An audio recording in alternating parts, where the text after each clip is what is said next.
Well, the shutdown melodrama continues. I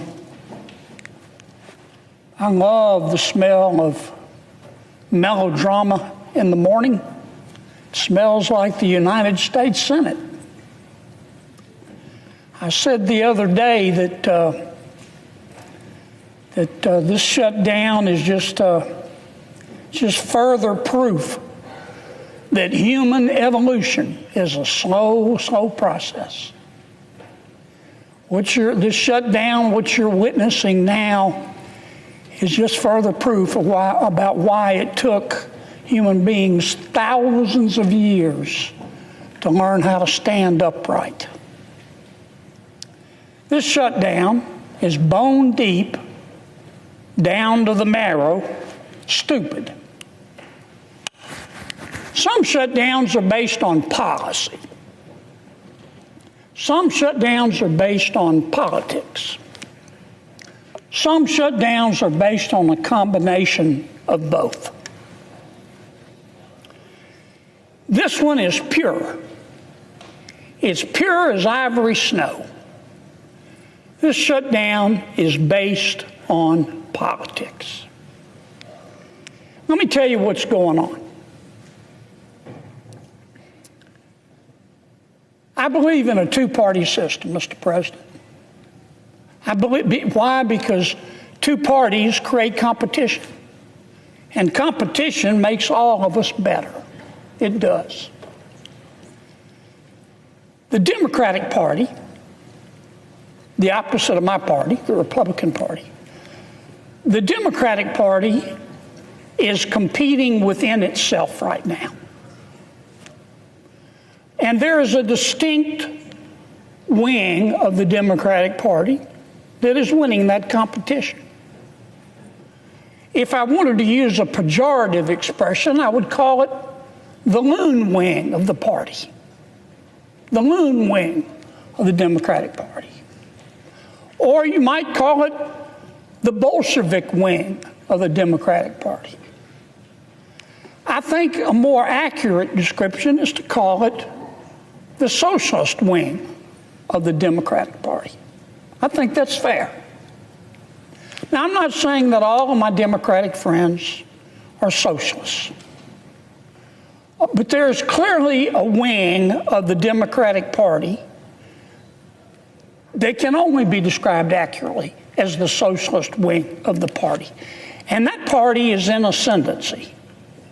That party is in control. Now, my friend Senator Schumer is the leader of the Democrats in the United States Senate, and he, of course, has instructed his colleagues to vote to shut down government. And Senator Schumer has been criticized for that, and I understand. I don't agree with him. I think he made a mistake. But I don't think Senator Schumer is the leader of this effort. I don't. I think Senator Schumer, like many of his colleagues, would like to be loved by everybody in the party, and he would like to be loved by the socialist wing of his party. And I do think that's part of what is motivating this shutdown, and that's why I say it's all about politics. But I don't think Senator Schumer is the person in charge, because Senator Schumer is not the leader of the socialist wing of his party. Congresswoman Ocasio-Cortez is. She's running the show. It was no accident the other day the Congresswoman let it slip. She said, if you really want to negotiate an end of this shutdown, come see me. Come see me.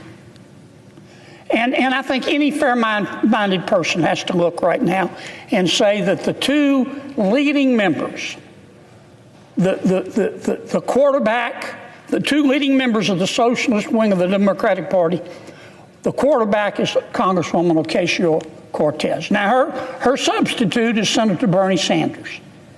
But I think it's the Congresswoman who's calling these shots. Now, Mr. President, I don't hate anybody. I've said that repeatedly, and I mean it. I like all of my colleagues. I look for grace wherever I can find it. When I say my prayers, I do every single time. I ask God, don't let me hate, because it's hard sometimes. It's hard up here. But I do. I say, God, don't let me hate. And I certainly don't hate Congresswoman Ocasio-Cortez. I want to make that very clear. She has the right to her opinion. She has the right to try to have the socialists take over the Democratic Party. That's the American way. Ironically, I think what she's doing is anti-American, but she has the right as an American to do it, so I don't hate her. But I judge her by her policy. She has her opinion, and I have mine. And I have to judge her candidly by her policy. Here is what the socialist wing of the Democratic Party, led by Congresswoman Ocasio-Cortez, has said to the American people and to the United States Congress and the Republicans in Congress. If you Republicans don't agree to make the federal government $1.5 trillion, not $1 million, not $1 billion, $1.5 trillion bigger, we're going to shut government down. Well, of course we said no. I'm not going to vote for that. My mother didn't raise a fool. And as I've said before, if she did, it was one of my brothers. I'm never going to vote for that. Now, where do I come up with this figure, $1.5 trillion? Well, the first thing that the socialists and Congresswoman Ocasio-Cortez is asking us to do is to repeal the health care reforms in the One Big Beautiful Bill. We just passed them. Here it is, Subtitle B, Health in the One Big Beautiful Bill. Now, we didn't cut Medicaid in the One Big Beautiful Bill. In fact, under our bill, Medicaid is going to increase 2% a year over the next 10 years. Now, what we did by reforming Medicaid, which Congresswoman Ocasio-Cortez wants us to reverse, we cut out the waste and the fraud. For example, we found out that there are, no kidding, I'm not just making this up, we found out that there are 2.8 million people on Medicaid who are double dipping in America. They're either signing up for Medicaid in Louisiana and Mississippi, double dipping, or they're signing up for Medicaid in Louisiana and they're signing up for the Obamacare subsidies. That's called cheating. Our bill would put an end to that. And it would save about $140 billion on 10 years. The socialist wing of the Democratic Party and Congresswoman Ocasio-Cortez want us to reverse that. The second thing we did in our health care reforms in the One Big Beautiful Bill is to say you've got to stop lying when you apply for Medicaid. Under President Obama, we had virtually no eligibility checks. People could walk in and the Medicaid folks would say, how much do you make a year? And they could say $30,000 a year. And they'd say, okay, you qualify. Now, I trust people. I've said it before on this floor. I play cards with my friends all the time. They're friends. I cut the cards anyway. We have found, for example, just in Louisiana, we did a statistical sample of the people on Medicaid in Louisiana. Our auditors found 1,600 people on Medicaid making $100,000 a year or more. That's cheating. So our bill put an end to that. Congresswoman Ocasio-Cortez and the socialist wing of the Democratic Party want us to put it back. They want to let people cheat. What else are the socialists asking for in this $1.5 trillion? Well, they're saying we don't want people who can work to work. We put a provision in our bill that the Congresswoman and the socialist wing of her party want us to take out that says, look, if you're between the ages of 19 and 64 and you're able-bodied, we're not talking about a mother with a sick child in her arms, you're able-bodied, you're perfectly healthy, and you don't have any dependent kids at home, then if you qualify based on income, we'll give you Medicaid, but you have to work. You have to work 20 hours a week or go to school 20 hours a week or do community service 20 hours a week, because the free enterprise system jobs have done more to lift people out of poverty than all the social programs put together. That's what's called a work requirement. What's wrong with that? Those who can work should work. Our welfare programs were meant to be bridges, not parking lots. Congresswoman Ocasio-Cortez and the socialist wing of her party want us to reverse all of that. What else do they want us to do? Well, they're upset at us over the Affordable Care Act. Now, let me tell you what all this is about with the Affordable Care Act. Under Obamacare, if you are a low-income American, you're entitled to Medicaid. If you are a middle-income American, you have a job, then chances are you get insurance through your employer. Most people do. But if you're in the middle, you make a little more money than the poverty level, but you can't get insurance through your employer, we provide what's called the Obamacare exchanges. So when we talk about the Obamacare subsidies, that's what we're talking about. It's about 24 million people. And it was meant for people, for lower income people. Up until 2019, it was all for low-income people. And then in 2019, without any Republican votes, President Obama said, look, we're in a pandemic. We're going to raise the limit. We're going to say there are no income limits on Obamacare paid for by the taxpayer. We've got 24 million people on Obamacare. When they raised the limits, you can make any amount of money and still get a subsidy. That added about 1.6 million people on Obamacare. Obamacare was meant for people who make from roughly $30,000 a year to $130,000 a year, families of four. Now, because President Biden raised the cap, we've got people making $600,000 a year, $150,000 a year, families making $200,000 a year, getting subsidies from the American taxpayer. Why? Because they said we needed it in the pandemic. The pandemic is over. And that's why the Democrats, when they passed the bill, put in a provision that says at the end of this year, those extra subsidies are going to end. Congresswoman Ocasio-Cortez says no. Until you agree to let them continue, to let anybody at any income level get subsidies, we're going to shut government down. That's their third demand. And that is part of the $1.5 trillion. And finally, of course, the Congresswoman is saying we want you to give $500 billion, not $500,000, not $500 million, $500 billion. We want you to give $500 billion to the Corporation for Public Broadcasting because we like what they say. Well, we just eliminated money for all forms of media in the Affordable Care Act. Now, those are the demands. Those are the demands. I'll mention one more. Congresswoman Ocasio-Cortez got very, very upset, as did the socialist wing of her party, when the president sent over what's called a rescission package.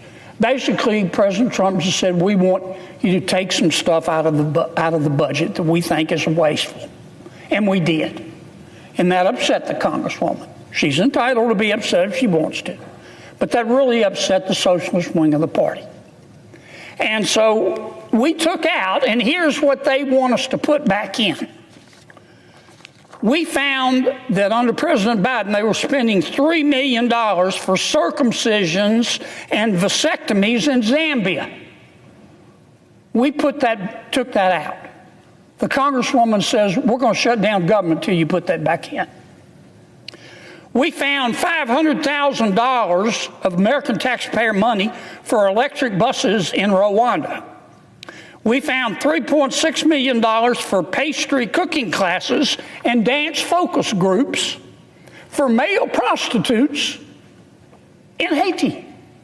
I kid you not. I'm not making this up. That was in the budget under President Biden. We took it out. Congresswoman Ocasio-Cortez in the socialist wing, the Loon wing of the Democratic Party, says we're going to shut down government until you put it back in. I'll just read you a few more that we took out. They are demanding we put back in. $6 million for media organizations for the Palestinians. $833,000 for transgender people in Nepal. $300,000 for a pride parade in Lesotho. $882,000 for social media mentorship in Serbia. $4.2 million. We took it out. The Congresswoman and the socialist wing of their party says we got to put that back in for the open government. $4.2 million for lesbian, gay, bisexual, transgender, queer, and intersex people in the Western Balkans and Uganda. I could spend the rest of the afternoon here. We took all that out. It upset Congresswoman Ocasio-Cortez. It upset the socialist wing of her party. And now that wing of her party and the Congresswoman are threatening all other Democrats and saying, you've got to shut that government down until we get what we want. And part of what they want is to add this kind of stuff back into the bill. And that's what this fight is all about. We're in the process of negotiating a budget with our Democratic friends. We ran out of time. The cutoff was midnight Tuesday night. That's when the clock struck midnight and the budget ran out. What we had asked for and what we're still asking for is let's continue to negotiate, we meaning the Republicans and the Democrats, for 6 more weeks and try to agree on a budget. That's all we're asking. We're not asking for any additional appropriations, any conditions, any stipulations. All we're asking for is what we call a clean CR. All we're asking for is just further negotiate. And Congresswoman Ocasio-Cortez, who has done a stellar job in rising to the leadership of her party, as a member of the socialist wing. They're about to elect a socialist mayor of New York. I think Mr. Mamdani's going to win. They have said to our request, let's just continue the status quo for 6 more weeks. They said, we'll give you 6 more weeks if you will give us $1.5 trillion. That's what they're demanding. And that's why we're shut down. Now, let me say it again, Mr. President. I don't hate anybody. This is America. I sure don't hate the Congresswoman. She is entitled to her opinion, but I'm entitled to mine. And she can criticize my policy positions, but I'm entitled to criticize hers. And I'm here to tell you, Mr. President, in front of God and country, based on her policy positions that she's demanding, based on her policy positions that she is demanding, that I just outlined, $1.5 trillion of pure, unadulterated spending porn. Based on that demand, based on her policy positions, the American people are looking at her and saying, this person has single-handedly put an end to dumb blonde jokes. Because that is the craziest thing I've ever heard. Based on her policy positions, $1.5 trillion of this kind of spending porn, the American people are looking at the Congresswoman and saying, with respect, she must be bilingual. She must speak English and stupid. And that's why we're not agreeing to it. Now, I know every one of my Democratic colleagues, and I know more than half of them know better. They know what we're asking for is reasonable. I'm just asking them to meet us halfway. We're not asking for any additional provisions. They shouldn't ask for any additional provisions. And let us just open back up and continue to negotiate for 6 weeks. Don't be scared of the Congresswoman. Don't be scared of the socialist wing of your party. I suggest the absence of a quorum. So would you withhold that request?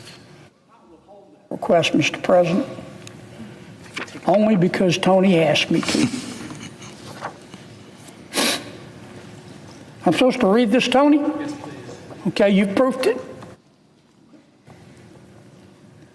I ask unanimous consent, Mr. President, that when the Senate completes its business today, it stand adjourned until 3:00 p.m. on Monday, October 6th. You check those dates, Tony? That following the prayer and pledge, the journal of proceedings be approved to date, the morning hour be deemed expired, the time for the two leaders be reserved for their use later in the day, morning business be closed, and the Senate resume consideration of Cal 115 S2296. Finally, that the cloture motions filed during Friday's session of the Senate ripen at 5:30 p.m. Without objection. If there is no further business to come before the Senate, Mr. President, I ask that it stand adjourned under the previous order. The Senate stands adjourned until 3 p.m. on Monday.